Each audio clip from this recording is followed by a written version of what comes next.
हाँ तो बच्चों, आज हम प्रश्नावली 6.2 की प्रश्न नंबर 6 पर पहुंच चुके हैं, जहां पर हमें नीचे कुछ संख्याएं दी गई हैं और पूछा गया है कि ये संख्याएं जो हैं 11 से विभाज्य है अथवा नहीं। हमने इस प्रश्नावली में 5 से विभाज्यता, 10 से विभाज्यता और 3 से विभाज्यता और कल 7 से विभाज्यता को सीखा है। आज हम 11 से कोई संख्या विभाज्य होगी अथवा नहीं, इसको चेक करेंगे।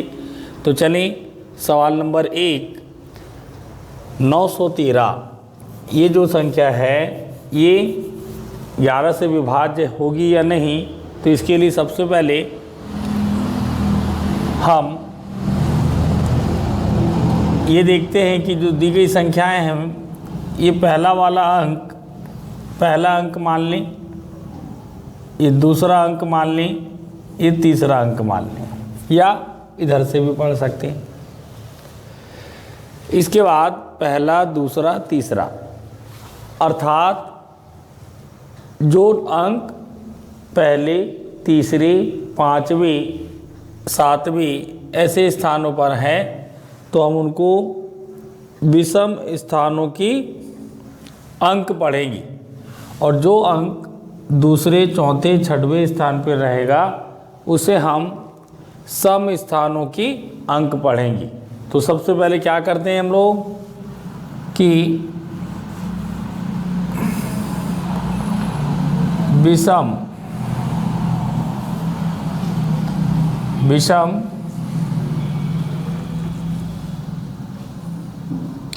स्थानों के अंकों का योग निकालते हैं। अब लिखना चाहें तो लिखें और नहीं लिखना चाहें तो हम इसको इस तरीके से बोल सकते हैं कि विषम अंक 9, पहला स्थान, तीसरा स्थान ए, इसका टोटल किया तो 12 आया। इसके बाद सम स्थानों पर स्थित अंक, सम स्थान मतलब आपको बताया गया दूसरा, चौथा और छठवां। तो यहाँ पर दूसरे अंक में भर लिखा है 1, तो इसको 1 का 1 ही 1 आएगा। चौथे स्थान पर कोई रहता तो उसको जोड़ते।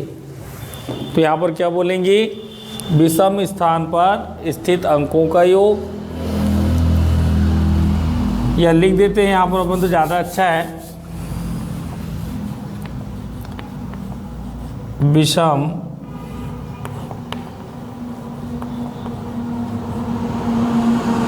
स्थान पर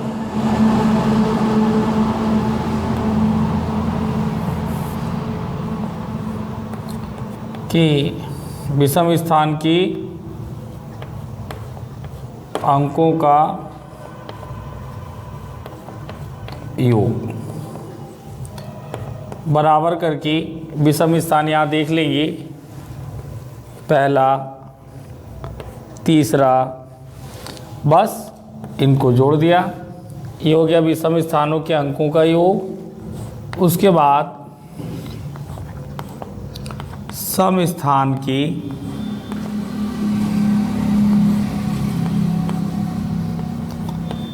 अंकों का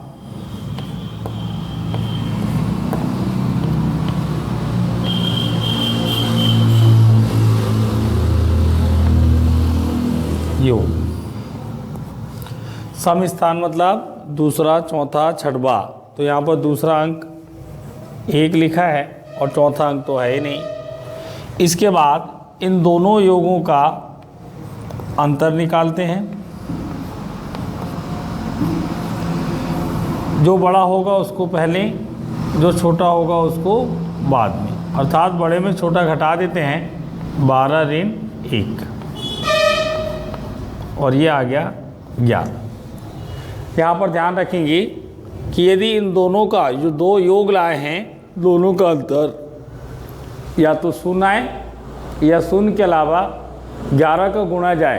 11 का गुणज मतलब 11 का पहाड़ा 11, 22, 33, 44 इनमें से कोई अंक है तब बोलेंगे कि ये जो संख्या है 11 से विभाज्य होगी। जैसे कि यहाँ पर अंतर हमारा 11 आया जो 11 का गुणज है, अतः क्या बोलेंगे सवाल का उत्तर में कि 913 11 से विभाज्य है। इस प्रकार हम 11 से विभाज्यता की जांच करते हैं। मान लीजिए 11 के अलावा कुछ और अंक आता, अंतर तो बोलते 913 11 से विभाज्य नहीं है। इसी प्रकार चलिए यहाँ पर चेक करें दूसरा सवाल, पहला, दूसरा, तीसरा। तो चलिए अब डायरेक्ट करते हैं, ये तो मेथड से हो गया। विषम स्थान पहला तीसरा अर्थात 9 धन 7, ये हो गया 16। सम स्थान मतलब 2, ये लिखा हुआ है सिर्फ 8, तो इसको 8 ही लिखेंगे। इसके बाद इन दोनों का अंतर निकाल लेंगे। 16 में से 8 गया 8, यहाँ बताया गया था अंतर या 0 आए या 0 के अलावा 11 का गुणा जाए, तो यहाँ पे 0 भी नहीं आया और 11 का गुणज भी नहीं आया, तब क्या बोलेंगे कि यह संख्या 11 से विभाज्य नहीं है। अर्थात अतः 987 11 से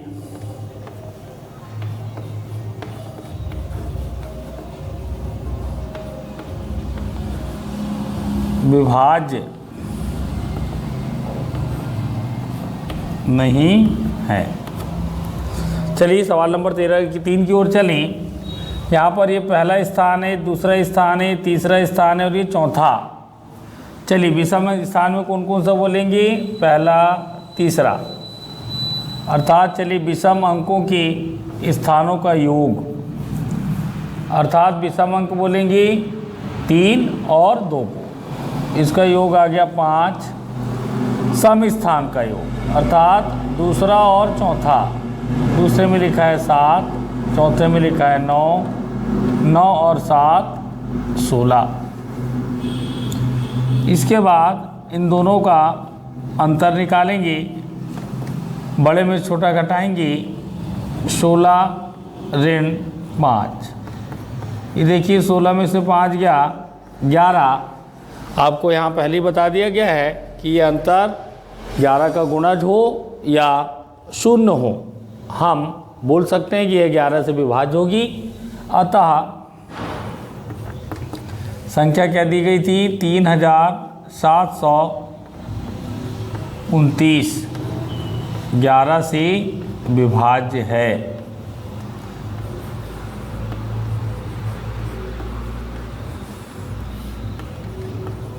चलिए इसी तरीके से लास्ट क्वेश्चन है 198।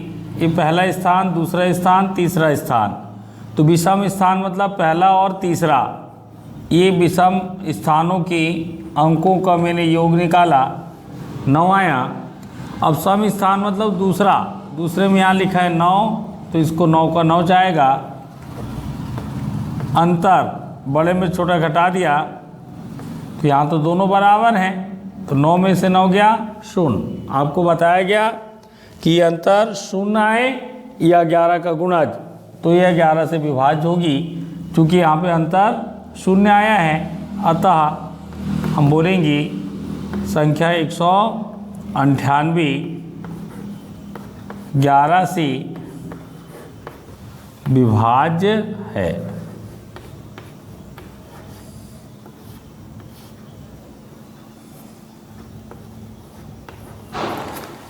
इस प्रकार हम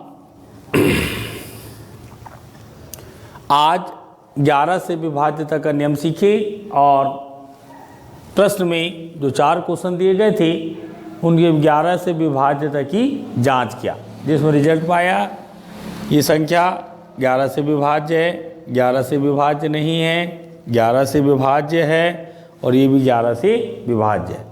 तो प्यारे बच्चों, आज हम 11 की विभाज्यता का नियम सीखने का टारगेट था और ये हमने विभाज्यता का नियम 11 से सीख लिया।